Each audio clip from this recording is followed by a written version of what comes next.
हिंदू धर्म में नवरात्रि का बहुत महत्व है। नवरात्रि में माता के 9 स्वरूपों की विधि विधान से पूजा की जाती है। इस साल चैत्र नवरात्रे बुधवार 22 मार्च से शुरू हो रहे हैं। आइए आपको बताते हैं शुभ मुहूर्त, पूजा विधि और इसके महत्व के बारे में। चैत्र नवरात्रि के पहले दिन यानी 22 मार्च को घट स्थापना की जाएगी। घट स्थापना का शुभ मुहूर्त सुबह 6:23 से लेकर 7:32 तक रहेगा। इसी के साथ 30 मार्च को रामनवमी मनाई जाएगी। नवरात्रि के दिनों में मां दुर्गा की पूजा का विशेष विधि विधान है। कहते हैं कि इन 9 दिनों में जो भी मां दुर्गा का भक्ति भाव और विधि विधान से पूजा करता है, उसकी सभी मनोकामनाएं पूरी होती है। आइए अब जानते हैं नवरात्र पर खास की जाने वाली मां दुर्गा की पूजा विधि के बारे में। आप सब लोग चैत्र नवरात्रि में व्रत रखते हैं, तो मैं आप सब लोगों को चैत्र नवरात्रि की विधि विधान बताता हूँ व्रत की।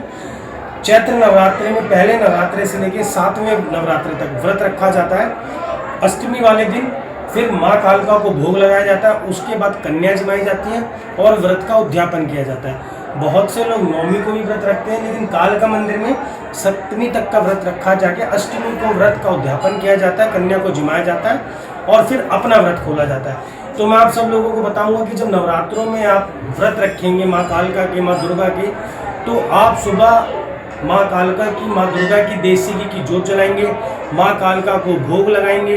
उसके बाद दुर्गा चालीसा या दुर्गा का पाठ आप कर सकते हैं। उसके बाद पूरा दिन आप फलाहार, चाय या चिप्स जो व्रत की आती है वो खा सकते हैं।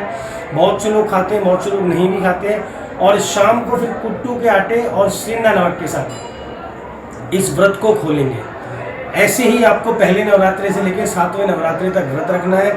और अष्टमी वाले दिन अपने घर में पूरी, हलवा, चना, बहुत सारी तरीके होते हैं, लोग अपने घर में कन्या जिमाते हैं। तो